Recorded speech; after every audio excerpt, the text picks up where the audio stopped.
Tom Gray here.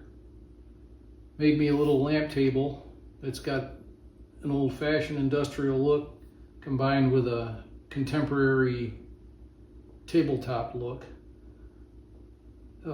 It's gonna go in my living room. It's made from 14 gauge sheet metal that's shaped and welded and formed to look like old cast iron. And it's got a tabletop with a bevel on the bottom edge, a round over on the top, and an exposed plywood look to it. You see this a lot in modern, or I should say contemporary furniture. My wife kind of likes it, so that we went with that. The ends have a industrial bolted look to them, and the spreaders for the bottom were made out of 3/8 pipe. It's 23.5 long, 17.5 wide, and 18.5 tall. We're going to do this in two parts. Part one, I'm going to fabricate the metal parts and the tabletop. In part two, we're going to finish both of them and assemble it. I'll show you how I did it. To get started here, I made a cardboard template for one of the sides and the front and or back element. So I just have them clamped up here on this bar clamp. And this is just patterns cut from cereal boxes of corn checks and bite-sized shredded wheat. Might be kind of hard to see, but looks like that. I've separated the pattern into two pieces, and I've got some 14 gauge left over from my Craftsman lathe pedestal project, so I'm going to use that. The grain of the metal is going this way, and I'm going to cut around this oops here. Looks like I dug into it with a saw blade or something. So I'll just stick this on with some magnets.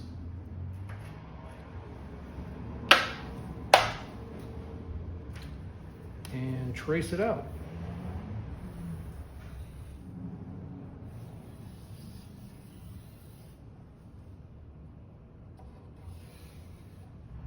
To cut the inner profile, I'm going to use a saber saw.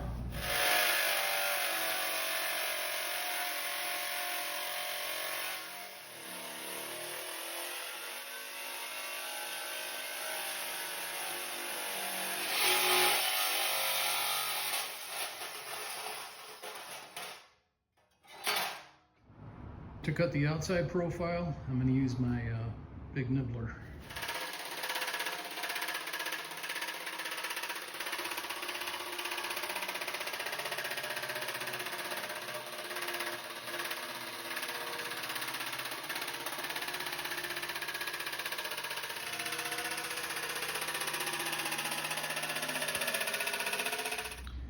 And here's our roughed out pieces. Now they're not perfect. So what I'm going to do now is I'm going to stack them all up, like to like, and then take the angle grinder to them and make them all the same.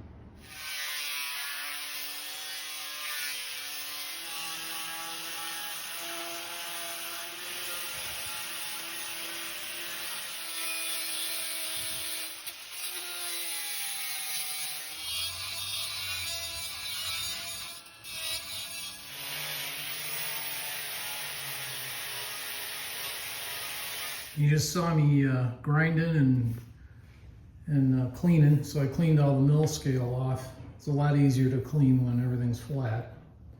And I ground them so the two sides are identical to each other and the front and back members are all identical to each other. So now it's time to fixture them up. Here we are fixtured up to start welding. Now to weld this properly, you have to set the two pieces like this, not overlapping like that or that, but like this, so there's a place for the weld to go. So this way the weld can penetrate both pieces and won't be ground away. If you do this, you're just gonna end up grinding the weld away. If you do that, you're just gonna end up grinding the weld away. Or you're gonna have to prep this joint by grinding it on an angle before you weld it. So this is the easiest way. You just line them up like this, and away you go.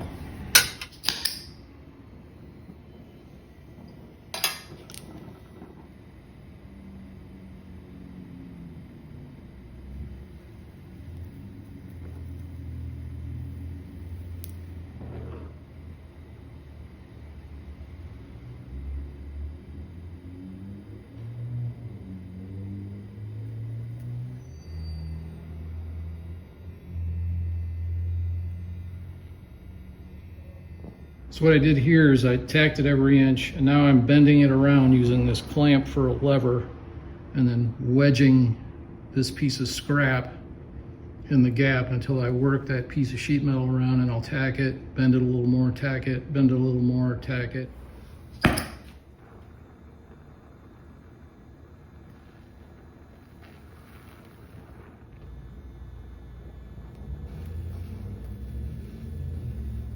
So now that we're starting the downhill slope, I'm just going to put this in the vise, just gently shape it, or form it I should say, a little bit, so that radius conforms to the joint, and then go back to tacking.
And there's the first one, standing on its own, with a little help from a clamp. But now I'm going to do the other three, same thing. Tack, tack, tack, bend, bend, bend, tack, tack, tack.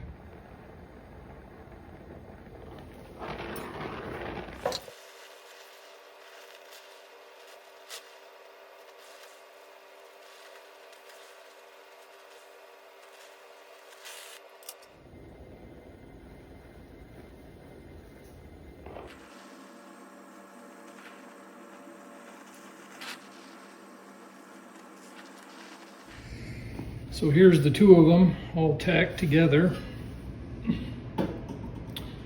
I ran out of welding gas right there, so I had to switch over to MIG just to finish tacking those together. And of course it's a weekend when I run out of gas, so come Monday I'll have to go get another bottle.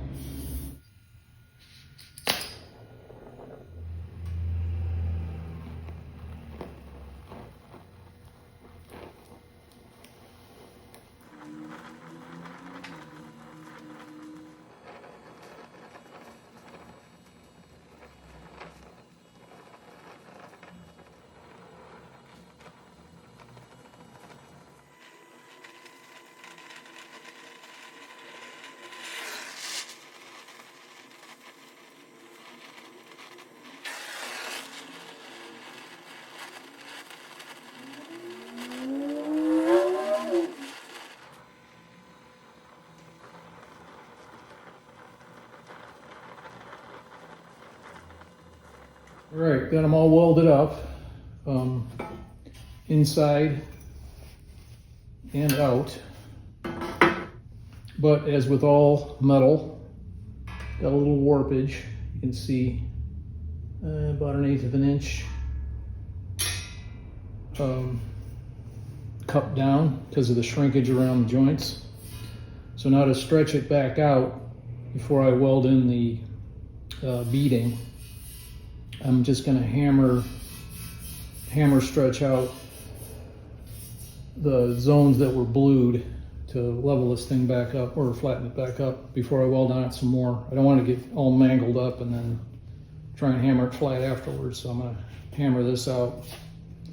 And for that, I'm just going to use the anvil and the good old AG Bell persuader.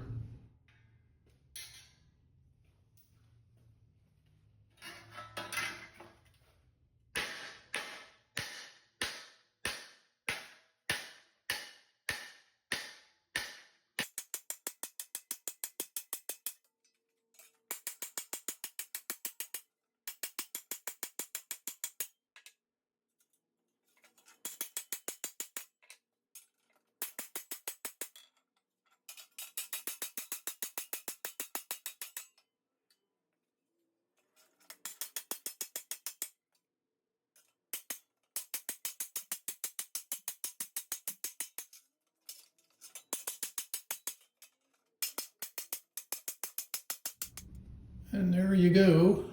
A little bit of light under there, but pretty flat. For the foot pads, I'm just going to take little pieces of 1/4-inch scrap and fashion some rectangular foot pads.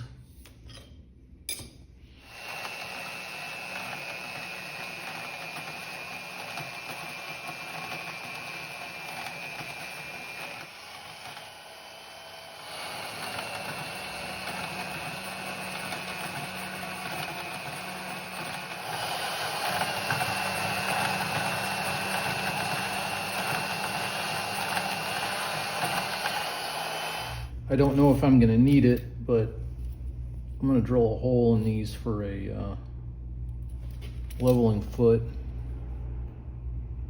just in case down the road I'm going to want a leveling foot.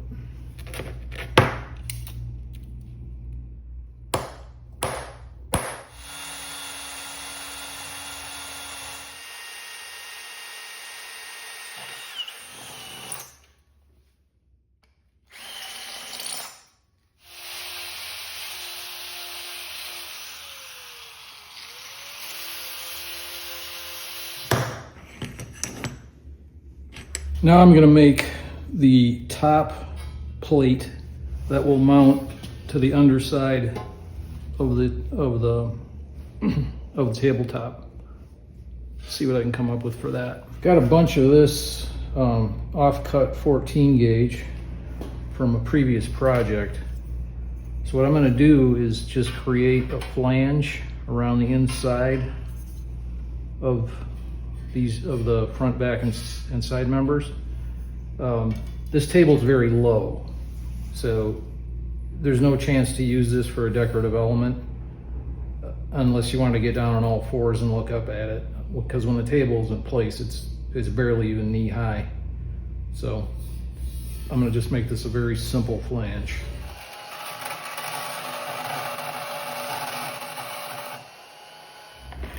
The flange pieces are going to be arranged like that once they're welded in.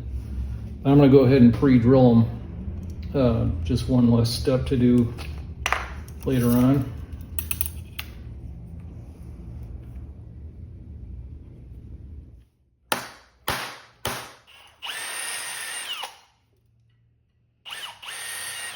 Here's the legs just draped on my anvil.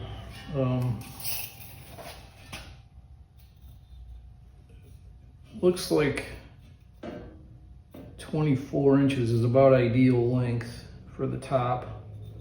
I want some decent space between the gussets on the flanges. That's 8 inches, which leaves a 3-inch overhang on each end,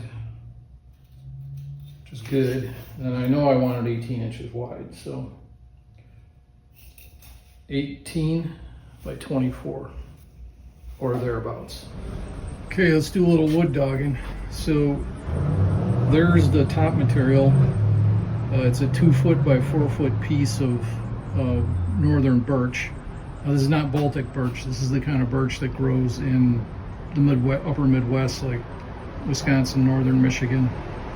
It doesn't stain so easy, but you still want to wash your hands before you start working with it, because you will leave fingerprints on it. This is very solid core, high quality plywood. I just whacked it off of a 4x8 sheet, 4x4 sheet some time ago. It's just been laying around, so I'm going to use it.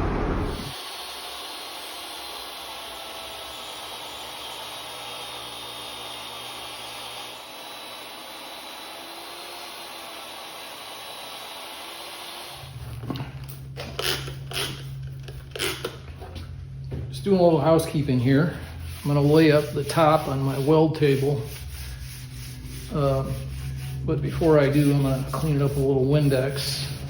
You don't want to mix wood and steel too much. You'll stain the wood.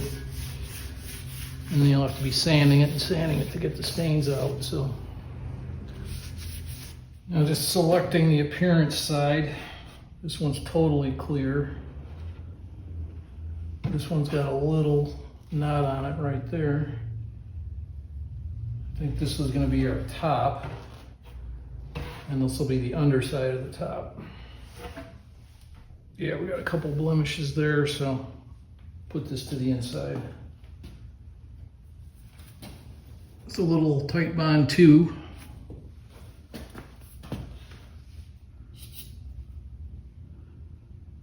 I grew up in Detroit. We used to go to northern Michigan a lot. And there's entire forests, or there were at the time, entire forests up there in the Upper Peninsula that were nothing but white birch. And you'd wake up in the morning, or you were camping, you wake up in the morning and go out with the sun low on the horizon, and you just see white and green in the woods. It's quite spectacular.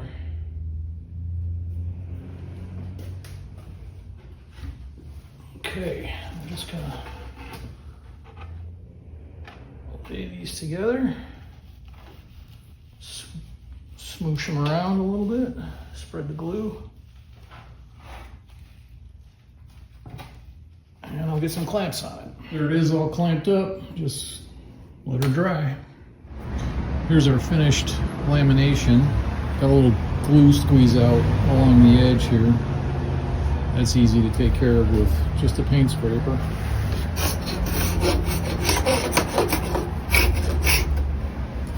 Now I'm going to cut this down to size. I'm going to make it a little bit less, a little smaller than I originally planned. I think I'm going to go about 17 by 24 or 17 by 23.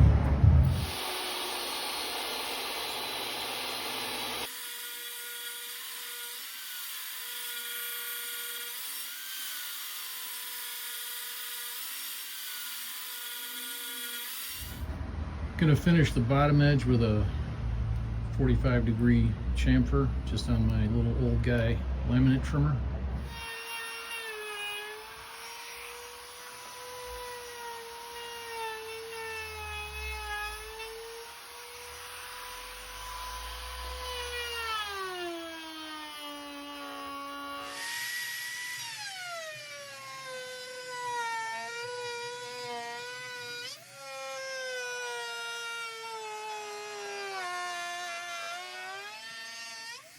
And top side, we're going with a 1/4 inch radius rounding over.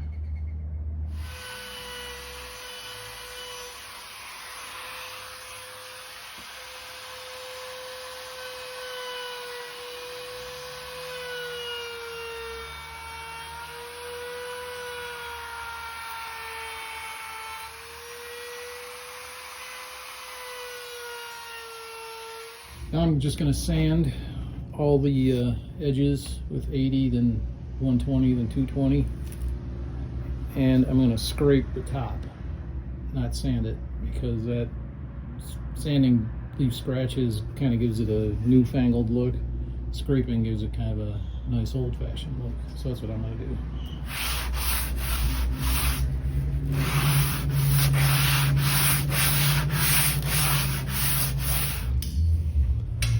To give the edges the look that it's a casting, or sort of a casting, I'm taking a piece of 1/4-inch rod and just bending it around the inside profile here and here, like that. And to do that, just using this El Cheapo wire bender that I bought, or actually I think a buddy of mine gave it to me. Seems to work though.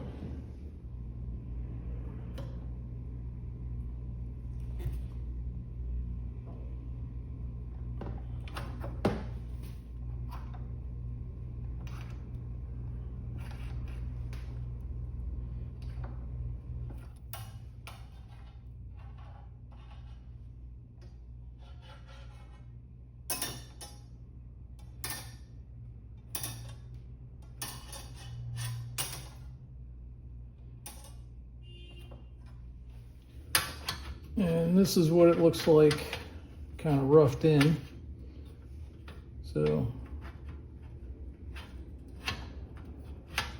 I'm gonna have to wait till I finish weld this, but then I'll tack it in from behind and do the final forming right on the part.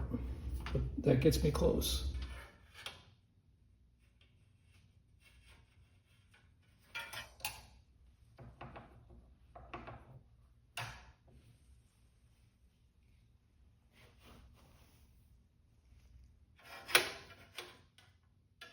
I just cleaned up the inside just with a face-off disc, just knocking the discoloration off and some of the scale. And you can see my internal welds. Now it's time to start tacking on the welting. So I'm just going to start at the top here, tack it in, hold it in place, tack, hold it, tack, tack, tack, all the way around.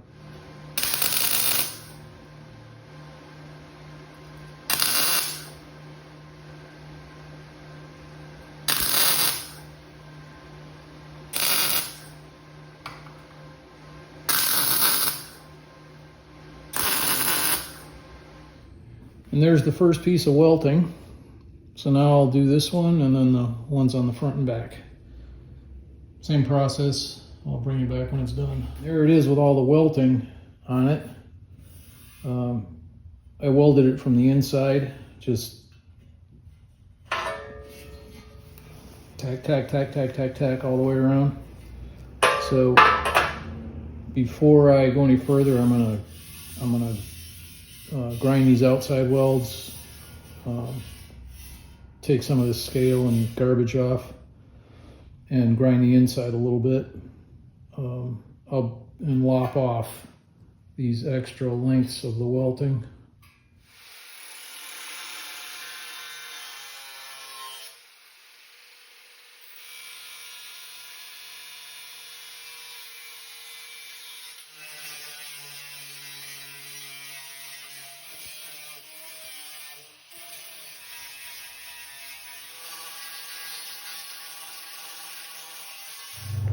And there it is, standing on its own, welting all welded in. That's the initial sanding and grinding. So the corners are all knocked down. Sides are sanded. Edges are dressed. Now I gotta weld on the feet and the upper flange. For the foot pads, I want to have the welting end right onto the foot pads on both corners. And I opened up the angle of the side to the front and back members to make it a little bit more than 90, or a little less than 90 degrees. And that gives it kind of the look of casting draft, draft angle on a casting. We'll see how it goes. Haven't tried this before, so we'll see how it looks after she's done.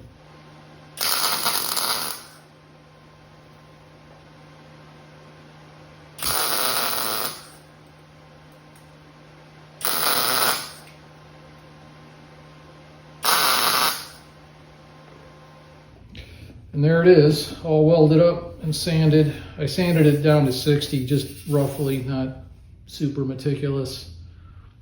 The foot pads are on it, the flange is on it, welting's all welded in, everything's grinded front and back.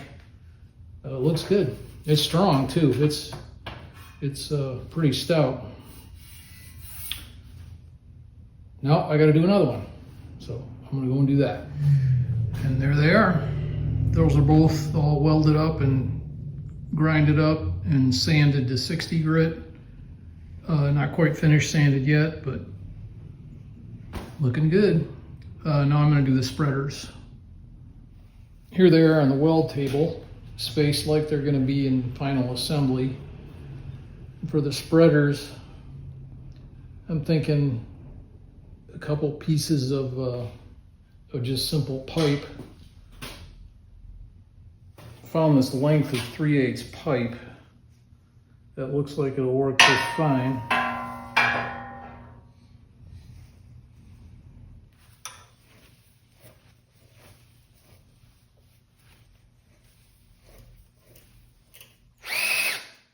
To locate the hole where I'm going to put the spreader, I'm going to go 1.5 inches from the points of tangency of these three radii, this one, and this one. So scribe a line there, scribe a line there, scribe a line there. Probably can't see this with all the reflection, but it's right there. So, and it's kind of it's in the center of mass of all these three members coming together. Remember, the idea is to make it look like a casting. So on a casting, you'd have a boss. You wouldn't put a nut against a flat surface. So the boss would be about that big, sitting right there. And that's how a foundryman would do it. And it would be machined, so a little bit lower than this. So this washer is just about right to serve as our fake boss.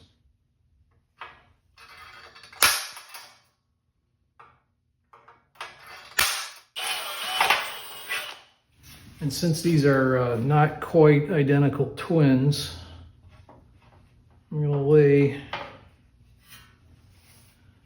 one with the holes in it on the other one, align the feet, and then transfer these holes simply by pecking it with an 1/8 inch bit.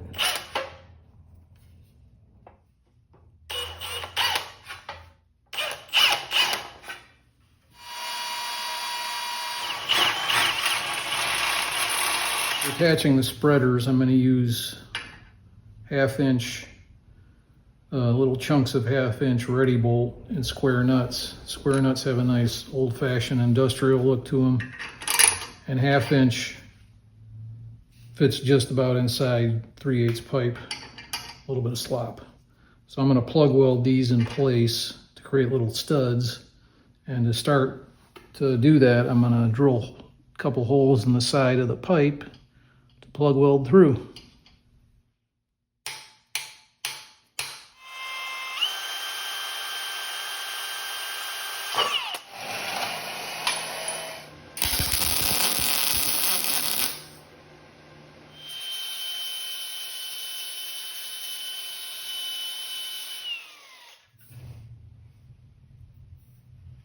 To create my faux cast bosses, I got these thick washers that I'm going to tack to the outside, and I got these thin washers that I'm going to tack to the inside. I just drilled a hole in them so I can plug weld them on the inside, just in one spot, since can't really see them too good on the insides.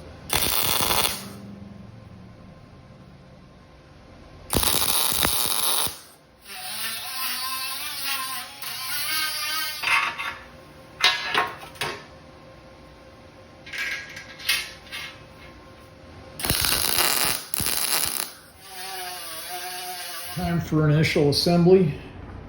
So I got the top inverted on the weld table on a pad,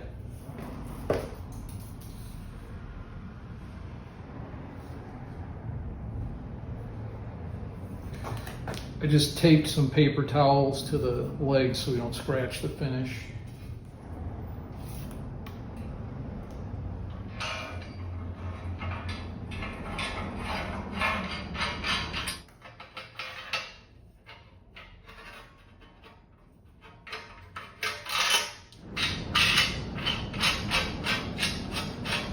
All right, everything is more or less in position.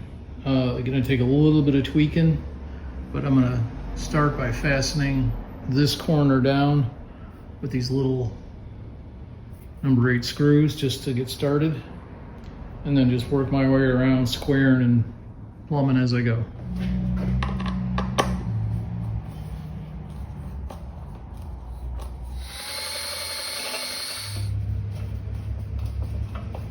And there it is, all assembled. So it looks good. Everything's pretty square, straight, level, plumb, and true. Before disassembling, I'm going to mark the studs so that they all have the same amount of stick out. A couple 3 threads. Just going to score them with this, and I'll cut them later.